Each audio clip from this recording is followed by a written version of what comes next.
Hi, Shawnda. I'm just going to do a walkthrough your survey just to give you a little bit feedback. So the background information's fine, and the subject areas are fine. Now you're making these compulsory. I'm not. I guess you could do that.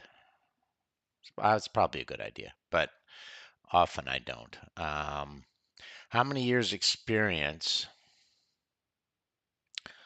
I was wondering about the 0 5 because there's someone with 5 years experience is very different than someone with, uh, 1 or 2 years experience. Um, so you may want to get that group, so sort of 0 to 2, 3 to 5, 6 to 10, just because they're sort of beginning. Um, and this is the technology access. Okay, so that's fine. Now, I would actually I think it's better to do a 7 point scale. You get a much better range, and I wouldn't do it this way.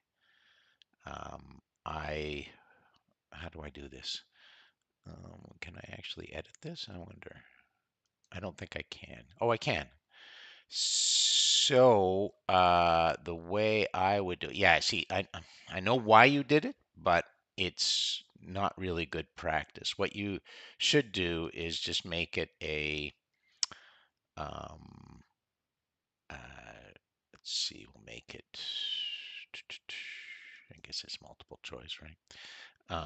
And then you type in, so I just type these in. I know it's a pain, but, and I guess I'd actually want to drop down. So then if I were to view it, I'd look at it here and, well, let's see if you did let's do the preview here. So next, and then you're going to make me do all these things, which is a bit of a pain, but okay. Next, and then this way.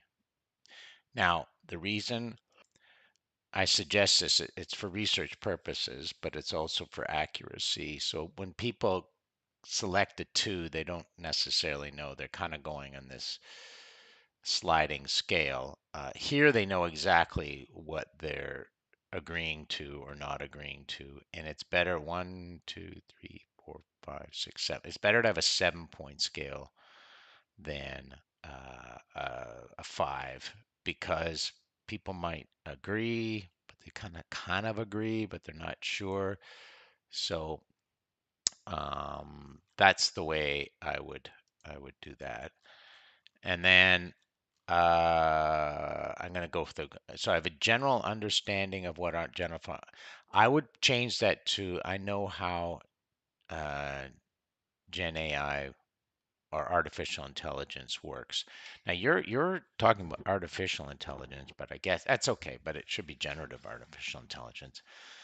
Um, Understanding of what it is, people would say I have general. There, a lot of people are going to kind of agree, but it's more. I know how it works, and the working is basically it's generated and stuff like that. It generates knowledge. It doesn't grab it from Google or whatever. I'm familiar with AI tools that can be used in education. I feel confident in distinguishing AI tools and other digital technologies. My knowledge is self-taught. What words? And I don't want to actually. I want to get out of this preview mode here. Leave. Sorry. And I would just say what ideas come to mind, not words. But I guess you could. It's hard to know what. Um, no, I'm okay with that. Sorry, I'm just saying sometimes you don't get rich answers with that. I'll go down here. So again, we want the 7 point scale. The drop down has the potential to improve teaching and learning. Will make my work easier.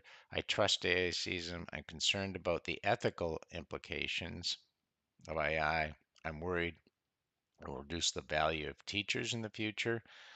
You might want to add, I'm worried that AI will um, have a negative impact on student um, creativity or thinking. Students, you kind of put on in general things, so on students learning or something of that nature. Um, Now, you're going to have to reverse score these, but that's okay. Uh, and then I currently use AI tools. I wouldn't put it that way. I would do the frequency thing. So, how often do you use AI tools in your teaching practice? That's a better range, right? I've never used them once or twice, um, a couple of times a month, once a week, every day, something like that. You can use ChatGPT to give you that sort of frequency scale, but you want to, it's a better indication, right?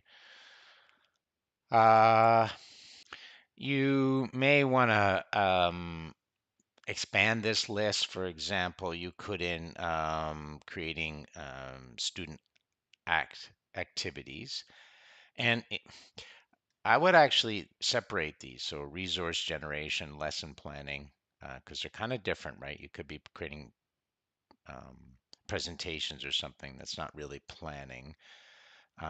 There's also student activities and ideas for student activities.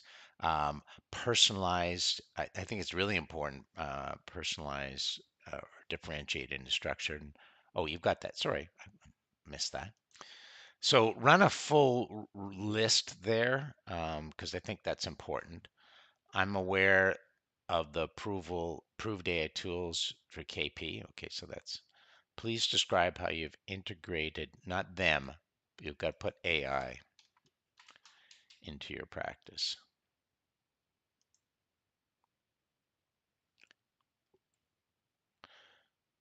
Now, you have to allow the possibility that they haven't. So if you haven't used AI, please explain why. Something like that. Uh, Again, 7 point questions. This is risks and challenges. Now that's interesting up here with the teacher things. So way up here. So you may not want to change what I was saying. Oh, sorry. You may want to just keep this actually, which means because you're already talking about the negative impacts here, the risks and challenges.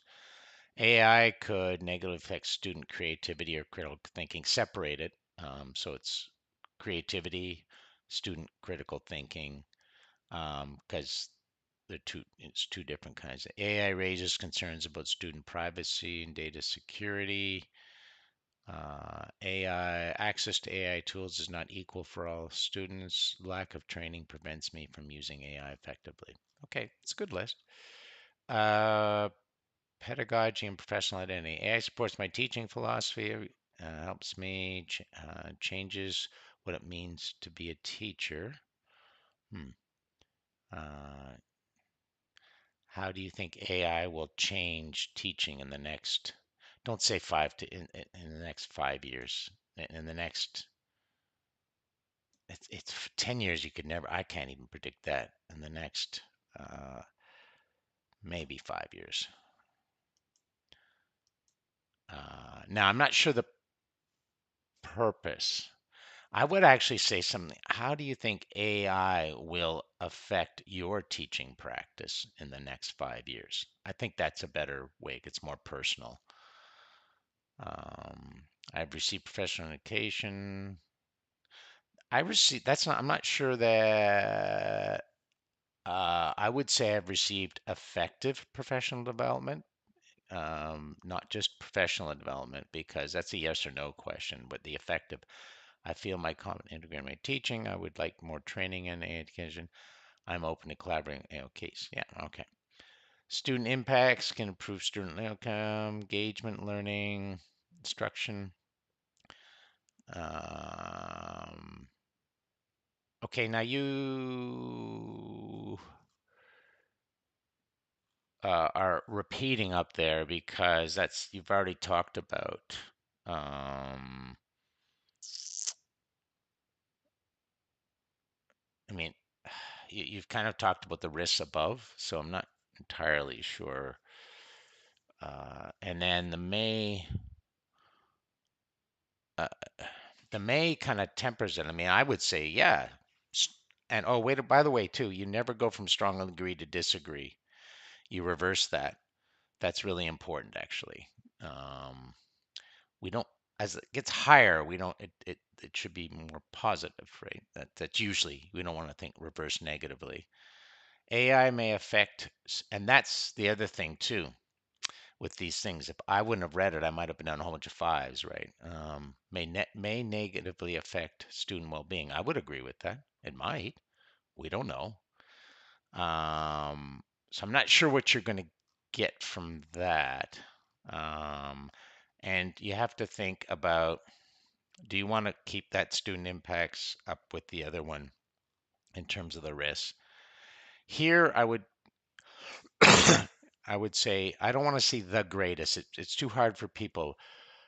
So it'd be what are the um, what in your opinion? I think that's assumed. So you don't normally do that. So what are um, the greatest opportunities um, of using AI to support students or something like that? And then what are the biggest challenges is what I would do. What are the biggest benefits, I guess? Benefits, challenges. So what are the key benefits of using AI to support students, and the otherwise is for teachers. Now, yeah, okay. So I think it's a long feedback, but hopefully it helps.